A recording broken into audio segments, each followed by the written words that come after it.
Director Ajay நானுமுத்து இயக்கத்துல நம்ம ஜியான் விக்ரம் அவர்கள் நடிச்சு லாஸ்டா ஒரு மிகப்பெரிய எதிர்பார்ப்புல தியேட்டர்ல வெளிவந்து மிகப்பெரிய தோல்வி பெற்ற படம் கோப்ரா. இந்த படத்துடைய தோல்விக்கு அப்புறமா டைரக்டர் அஜய் நானுமுத்து என்னதான் பண்ண போறாரு அப்படின்றது நம்ம எல்லாருக்கும் இருந்த ஒரு பெரிய எதிர்பார்ப்பு.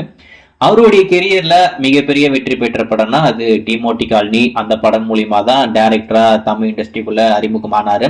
அவருடைய முதல் படமா இருந்தாலும் மிகப்பெரிய வெற்றி பெற்ற ஒரு படமா அந்த பேய் படம் இருக்கு. எனக்குமே பர்சனலா அந்த படம் ரொம்ப பிடிக்கும்.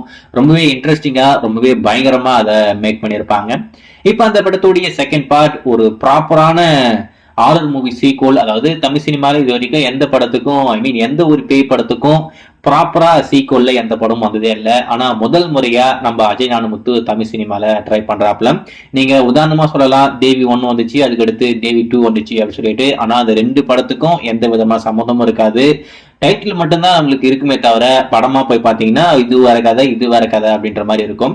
ஆனா இந்த டிமோட்டி காலனி படத்துடைய பாகம் 2 பொறுத்த வரைக்கும் ஒரு ப்ராப்பரான சீக்குவலா இந்த படத்தை அவர் கொண்டு வந்திருக்காரு. இன்னைக்கு ஈவினிங் 6 மணிக்கு இந்த டிமோட்டி காலனி படத்துடைய 2ஆம் பாகத்துக்கான ட்ரைலர் நாங்க ரிலீஸ் பண்ண போறோம் அப்படின்ற மாதிரி சொன்னாங்க. சொன்ன மாதிரி வந்துருச்சு, நீங்க பார்த்திருப்பீங்க நம்புறேன். எப்படி இருக்கு அப்படின்னு கேட்டீங்கன்னா ரொம்பவே இன்ட்ரெஸ்டிங்கா இருக்கு. அதுல குறிப்பா அந்த டிமோட்டி காலனி படத்துடைய முதல் பாகத்துல அந்த ஜோசி பாக ஒரு நபர் தூக்கு மாட்டி இறந்து போவாப்ல. அங்கிருந்து இந்த கதையை கொண்டு போறாது போல இருக்கு. ஏன்னா அங்கிருந்தே இந்த படம் டிராவல் ஆகும் போல இருக்கு. அங்கேயுமே சில பல ஷார்ட்ஸ் காட்டுறாங்க.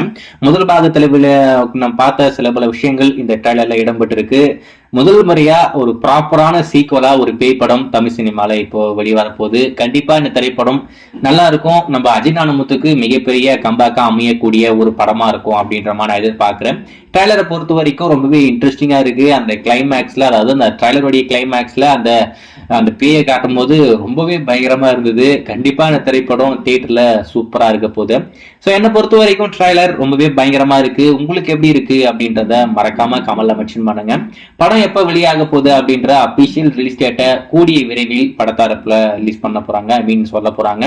இந்த மாதம் இறுதி நம்ம தியேட்டருக்கு கொண்டு போகலாம், அதாவது டிசம்பர் 28 அந்த மாதிரி கொண்டு போகலாம் அப்படின்ற மாதிரி முடிவு பண்ணியிருக்காங்க. ஸோ வெயிட் பண்ணி பார்ப்போம்.